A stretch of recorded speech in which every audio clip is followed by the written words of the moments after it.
Hi guys, good morning. কেমন আছো তোমরা সবাই? Welcome back to the channel. Welcome তোমাদের একটা নতুন ভিডিওতে।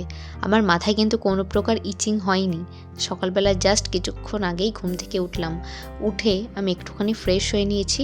এখন আমার ড্রাই স্ক্যাল্পটাকে একটুখানি হালকা হাতে ম্যাসাজ করছি। শুনেছি সকালবেলা ঘুম থেকে উঠে ড্রাই স্ক্যাল্পটাকে ম্যাসাজ করলে আমাদের ব্লাড সার্কুলেশনটা খুব ভালো হয়, যেটা কিন্তু আমাদের হেয়ারের কোনো সমস্যা থাকলে বা স্ক্যাল্পে যদি কোনো রকমের প্রবলেম থাকে সেটা দূর হয়ে যায়, আর হেয়ারকে রিগ্রোথ হতেও কিন্তু সাহায্য করে। এছাড়াও অনেক সময় ঘুম থেকে ওঠার পর কি হয় না, মাথাটা পুরো ভারী হয়ে থাকে, একটা হেডেক মতো ফিল হয়। সেই জিনিসটাও কিন্তু ঠিক হয়ে যায় এই স্ক্যাল্পে ম্যাসাজ করলে।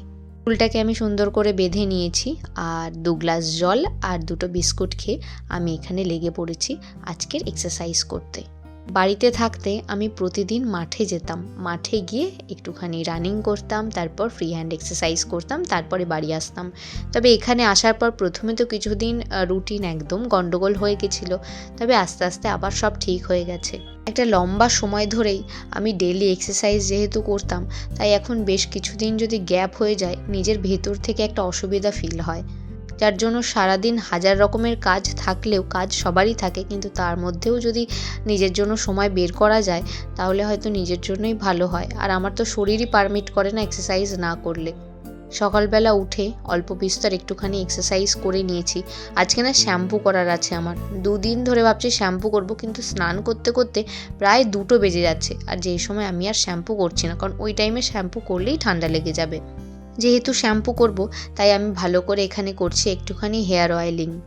এই হেয়ার অয়েলিং করা উচিত কি উচিত না, এই জিনিসটা নিয়ে না আমি যথেষ্ট কনফিউজ। কারণ এর আগে আমি যখন একজন ডার্মাটোলজিস্টের সাথে কথা বলেছিলাম, উনি আমাকে বলেছিলেন কি হেয়ার অয়েলিং করা উচিত না। তারপরে এখন আমি যে ডার্মাটোলজিস্টের সাথে কনসাল্ট করছি, উনি আমাকে এই হেয়ার অয়েলটা সাজেস্ট করেছেন। এখন করতে যাব আমি ব্রেকফাস্ট। এই ব্রেকফাস্ট করতেই যেটুকু টাইম, তারপরে আমি স্নান করে নেব। বেশিক্ষণ হেয়ার অয়েল আমি স্ক্যাল্পে রাখবো না। চলে এসেছি রান্নাঘরে। আশিস যেহেতু কিছুদিন ধরে সকাল সকাল বেরিয়ে যাচ্ছে, তো ওর জন্য সকালে টিফিনটা আমি করে দিচ্ছি। রুটি অলরেডি করা আছে, তবে আজকে আর তরকারি বা কোনো রকমের ভাজা টাজা দিয়ে নয়, আজকে আমি খাবো গুড় দিয়ে রুটি। এটা না খেজুরের গুড়। এবার যখন বাড়িতে গেছিলাম আসার সময় বেশি করে খেজুরের গুড় নিয়ে এসেছিলাম। এটাই হচ্ছে আমার আজকের ব্রেকফাস্ট করে আমি এখানে স্নান টান করে একদম ফ্রেশ হয়ে চলে এসেছি। এত ভালো লাগে যেদিনকে আমি হেয়ার ওয়াশ করি। তোমরাও জানিও হেয়ার ওয়াশ করলে আমার না একটা আলাদাই রিফ্রেশমেন্ট ফিল হয়। আমার মতো তোমাদের কাদের কাদের এরকম হয় প্লিজ জানিও। এই সকাল সকাল স্নান করে নিলে এত ফ্রেশ ফিল হয়, তার বলার নয়। কিন্তু মাঝে মাঝে না আমার একটু লেটও হয়ে যায়। সকালবেলা এক্সারসাইজ করার পরেই যদি একটা সুন্দর স্নান করা যায়, তাহলে তার থেকে সুন্দর ফ্রেশ স্টার্ট আর মনে হয় কিছু হয় না। স্নান টান করে আমি এখানে চলে এসেছি পুজো দিতে। ছোট্ট একটা জায়গায় আমার ঠাকুর বসানো আছে, এইখানেই আমি প্রতিদিন পুজো অর্চা করি। তাড়াতাড়ি করে পুজো টুজো করে আবার চটজলদি যেতে হবে রান্নাঘরে, কারণ আজকে লাঞ্চের প্রিপারেশন কিছুই এখনো পর্যন্ত করা হয়নি। প্রতিদিনের মতো আজকেও লাঞ্চে থাকবে ডাল, কারণ ডালটা আমরা প্রতিদিন খাই। আর আমার এই মসুরির ডাল ছাড়া অন্য কোনো ডাল খেতে একদম ভালো লাগে না। তবে আশিসের পছন্দ কিন্তু অরলের ডাল, যেটা আমি একদমই ভালো করে বানাতে পারি না। এই মসুরির ডালটা খেতেই আমি ভালোবাসি, আর আমি এটাই বানাই। জানো তো, আমাদের বাড়িতে মানে আমাদের ওখানে মসুরির ডালটা না প্রেসার কুকারে সেদ্ধ করার দরকার হয় না, নর্মালি বাটিতে সেদ্ধ করলেই হয়ে যায়। তবে এখানে ডালগুলো এত বড় বড়, আর এটা কিছুতেই সেদ্ধ হতে চায় না। আমি তো প্রথম এসে নর্মালি যেরকম বাটিতে ডাল সেদ্ধ করা হয় ওই রকম করতাম, তা দেখতাম ডাল গলাতে আমার মিনিমাম 1 ঘন্টা লেগে যেত। তারপরে আশিস বলল এইভাবে হবে না, প্রেসার কুকারে কর। এখন প্রেসার কুকারে ডাল করি। প্রথমে ডালটাকে একটুখানি সেদ্ধ করে নেব, তারপর নামিয়ে যেরকম নর্মালি ফোড়ন দেয় সেইভাবে ফোড়ন দিয়ে নেব। কালকে রাত্রিবেলা না আমরা দুজনের একজনেও দুধ খাইনি, তাই গোটা দুধটা রয়ে গেছে। আজকে ভাবছি কী সবজি বানাবো, তাই ভাবলাম একটুখানি ওই ছানা দিয়ে দুধটা কেটে একটুখানি ছানা বানিয়ে সেই ছানাটা দিয়ে আলু দিয়ে ওই ছানার ডালনা মতো বানাবো।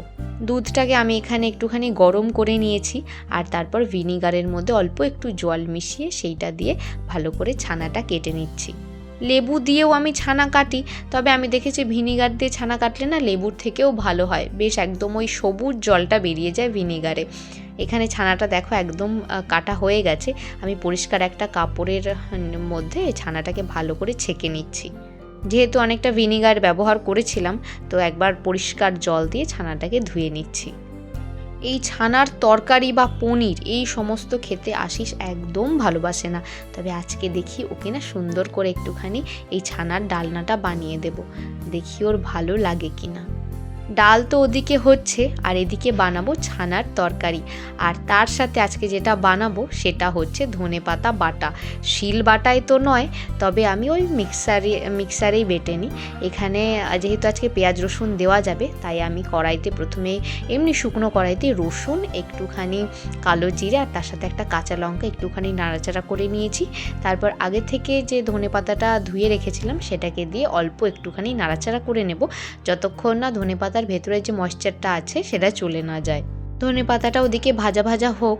ছানাটার মধ্যে না আমি একটুখানি আটা দিয়েছিলাম, আমার কাছে ময়দা ছিল না, আটা দিয়েছি। তার মধ্যে স্বাদ মতো নুন দিয়েছি, একটু গোলমরিচের গুঁড়ো আর একটু গরম মশলার গুঁড়ো দিয়ে ভালো করে একটা ডো মতো বানিয়ে এরকম ছোট ছোট বলের মতো চ্যাপটা চ্যাপটা করে নিয়ে একটুখানি সাদা তেলে ভেজে নিয়েছি।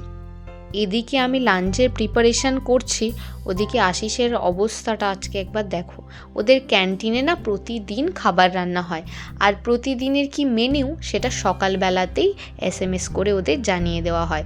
তো মাঝে সাঝেই আশিস আমার জন্য এরকম চিকেন বা মাছ, যেদিন ভালো মাছ টাছ হয় বা চিকেন হয় ভালো রকম, তো তখন আশিস আমার জন্য নিয়ে আসে।